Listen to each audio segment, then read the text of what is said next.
This is my lecture topic on wildlife tourism and human-wildlife interactions. By the end of this lecture, students should be able to explain the relationship between wildlife tourism and human-wildlife conflict, describe how tourism can alter wildlife behavior, evaluate both the conservation benefits and risks associated with wildlife tourism, and recommend management strategies that balance recreation with wildlife conservation.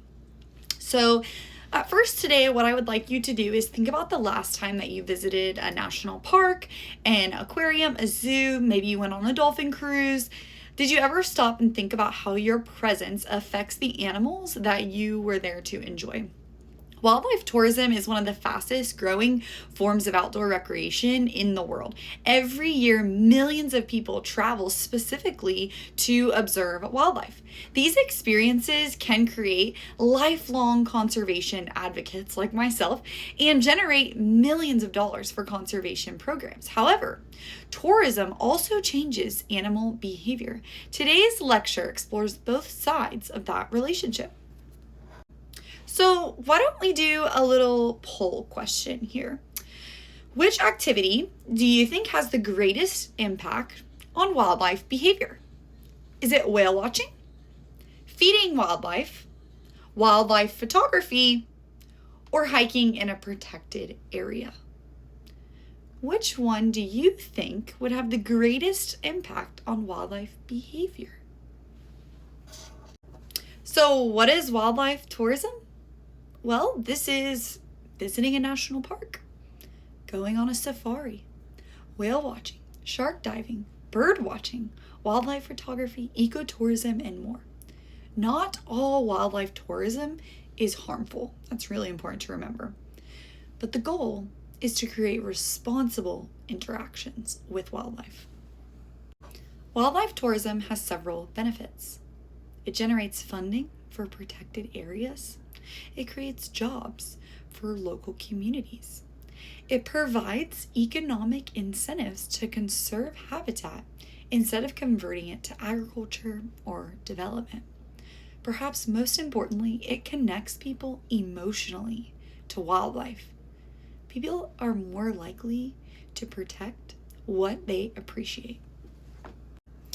For example, the mountain gorilla tourism in Rwanda helps to generate revenue that directly funds habitat protection and anti-poaching efforts while supporting a local community. So, when does tourism become a problem? Well, unfortunately, repeated human interaction can change wildlife behavior. Examples include habituation, food conditioning, increase in stress, altered movement patterns, reduced reproductive success, and animals may lose their natural fear of people. Some begin approaching humans to expect food, and others abandon important habitat because of repeated disturbance. These two terms are often confused by individuals. Habituation is when animals become accustomed to people and they no longer view them as threats. For example, this is an elk in a road, all surrounded by cars, and that animal is not affected by those cars as a wild animal should be. Another example to think about is if it was grazing on grass next to the cars, that animal is showing us that it's fully comfortable in that environment.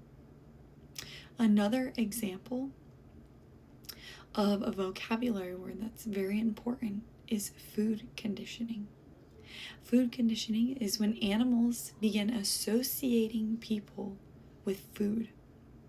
This could be a bear raiding a campground, as we're seeing below. Very sad. This could be gulls stealing food at the beach, monkeys grabbing onto tourists' belongings, or cockatoos opening up storage bins. Food conditioning often creates human-wildlife conflicts. So let's discuss some management strategies. Wildlife professionals may use many approaches to try to reduce conflict with wildlife. Some examples include visitor education, as you see this ranger here talking to these park guests, viewing distances, seasonal closures, boardwalks, guide requirements, feeding prohibitions, and permit systems. And the goal here, of course, is to balance recreation with conservation.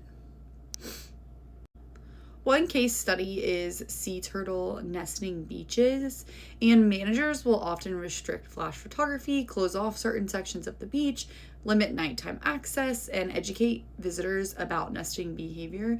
And these small actions can greatly improve a nesting success. So, based on this photo of this monkey taking this girl's glasses, what management strategy would you implement first? Would it be education, fines, physical barriers, or limitation? And this image here is just kind of showing you that wildlife tourism is really all around the world. And it's not always good, but there really is no universal answer. Some create conflicts, but good wildlife management requires balancing, of course, as we've learned in this lecture. Wildlife welfare, visitor experience, local economies, conservation goals, and this is why wildlife professionals play such an important role. So for a quick little just discussion, let's evaluate kind of how you would handle this. If you were on a management team for, let's say, a park that receives 1 million visitors annually, like the Everglades down in Florida, I want you to try to develop 3 management strategies that can balance recreation and conservation. So today, in summary, we learned that wildlife tourism can support conservation. It can also alter wildlife behavior, and human behavior also determines whether tourism has positive or negative effects. Education and management strategies are essential to sustainable wildlife tourism. Thanks so much for watching.